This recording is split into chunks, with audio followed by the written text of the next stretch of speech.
अंतरिक्ष यात्री सुनीता विलियम्स और बुच विल्मोर का इंतजार अब खत्म होने को है। बहुत जल्द उन दोनों की घर वापसी होगी। सब कुछ सही रहा तो इसी महीने धरती पर सुनीता विलियम्स और बुच विल्मोर के कदम पड़ जाएंगे। नासा और एलन मस्क की कंपनी स्पेसएक्स ने एक बड़ी खुशखबरी दी है। सुनीता विलियम्स और बुच विल्मोर पिछले 9 महीनों से अंतरिक्ष में फंसे हुए हैं। अब इंटरनेशनल स्पेस स्टेशन से उन्हें लाने के लिए नासा और स्पेसएक्स ने 13 मार्च को फाल्कन 9 रॉकेट और जरिए क्रू 10 मिशन लॉन्च किया है। स्पेसएक्स का ड्रैगन स्पेसक्राफ्ट फाल्कन 9 रॉकेट शुक्रवार की शाम यानी स्थानीय समय अनुसार की अगर हम बात करें उस हिसाब से तो फ्लोरिडा के केनेडी स्पेस सेंटर से लॉन्च हुआ है। इसके विजुअल्स आपके स्क्रीन पर इस वक्त चल रहे हैं। इस मिशन के तहत ही दोनों की घर वापसी होगी। अब सवाल ये है कि आखिर उनकी घर वापसी कब शुरू होगी और धरती पर उनके कदम कब पड़ेंगे। जानते हैं इन सभी सवालों के जवाब इस वीडियो में। भारतीय मूल की अंतरिक्ष यात्री सुनीता विलियम्स 9 महीने के बाद अंतरिक्ष से वापस घर आने वाली है। नासा स्पेसएक्स का crew 10 mission international space station पर मौजूद क्रू 9 को रिप्लेस करेगा। नासा और स्पेसएक्स ने फाल्कन 9 रॉकेट के जरिए जो क्रू 10 मिशन लॉन्च किया, इसमें 4 नए अंतरिक्ष यात्री स्पेसक्राफ्ट में गए हैं। ये जो आपकी स्क्रीन पर 4 दिख रहे हैं स्पेस यात्री, ये वही हैं।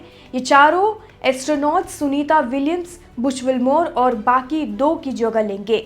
चलिए जानते हैं कि ये चारों नए अंतरिक्ष यात्री कौन है जो स्पेस में सुनीता विलियम्स और बुच विल्मोर की घर वापसी सुनिश्चित करने गए हैं। नासा की कमांडर एनी मैकलेन इसमें शामिल हैं, जो पायलट निकोल आयर्स इसमें शामिल हैं। जापानी स्पेस एजेंसी जाक्सा के एस्ट्रोनॉट ताकुया ओनिशी इसमें शामिल हैं। चौथा और आखिरी नाम है रूसी रोस्कोसमोस के कॉस्मोनॉट किरिल पेस्कोव, ये भी इसमें शामिल है। अंतरिक्ष से उनकी रिटर्निंग कब होगी ये भी जान लेते हैं।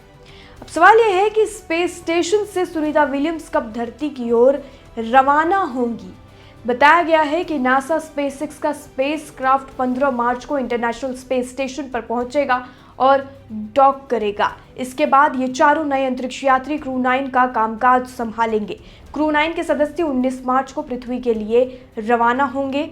इसका मतलब है कि सुनीता विलियम्स, बुच विल्मोर और बाकी के 2 एस्ट्रोनॉट 19 मार्च को अंतरिक्ष से धरती की ओर प्रस्थान करेंगे। रिपोर्ट की माने तो ये साफ है कि सुनीता विलियम्स और बुच विल्मोर 19 मार्च को इंटरनेशनल स्पेस स्टेशन छोड़ देंगे और धरती की ओर रवाना होने के लिए निकल जाएंगे। अब धरती पर लैंडिंग कब होगी ये भी जान लेते हैं।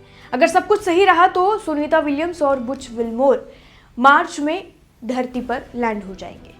अगर मौसम अनुकूल रहा तो 19 मार्च को अंतरिक्ष छोड़ने के 2 से 3 दिन बाद ही धरती पर ये लौट आएंगे। सुनीता विलियम्स और बाकी के जो अंतरिक्ष यात्री हैं उनकी वापसी के लिए नासा और स्पेसएक्स ने पूरी तैयारी कर ली है। ये यात्री जिस स्पेसक्राफ्ट से आएंगे उसकी लैंडिंग अटलांटिक महासागर में होगी। धरती पर लैंडिंग की प्रक्रिया को स्प्लैशडाउन कहते हैं। नासा और स्पेसएक्स एनकाउंटिंग से लेकर स्प्लैशडाउन की प्रक्रिया की निगरानी करेंगे। इस पर ध्यान रखेंगे कि इस पर क्या हो रहा है और क्या नहीं हो रहा है, कब से फंसे हैं। आखिर में हम ये भी जान लेते हैं अंतरिक्ष यात्री सुनीता विलियम्स और बुच विल्मोर पिछले 9 महीनों से अंतरिक्ष में इंटरनेशनल स्पेस स्टेशन में फंसे हुए हैं। वे बोइंग के स्टारलाइनर स्पेसक्राफ्ट से केवल 8 दिनों के लिए अंतरिक्ष यात्रा के लिए वहां गए हुए थे, लेकिन स्टारलाइनर में आई तकनीकी खराबी के वजह से वो लौट नहीं सके। अब पूरी दुनिया की नज़र है कि उनकी घर वापसी कब होगी और कैसे होगी। अगर उनकी धरती पर वापसी होती है तो समझिए उन यात्रियों का दूसरा जन्म होगा, कारण कि कई लोग मान चुके हैं कि उनकी वापसी संभव नहीं है। इसमें बहुत बड़े सवाल हैं, जवाब तभी होंगे जब वहाँ से कुछ पुख्ता जानकारी आएगी कि वो मिल चुके हैं और उनकी घर वापसी हो जाएगी। फिलहाल इस खबर में इतना ही। बाकी जानकारी के लिए और अपडेट के लिए जुड़े रहिए और देखते रहिए लोकमत हिंदी।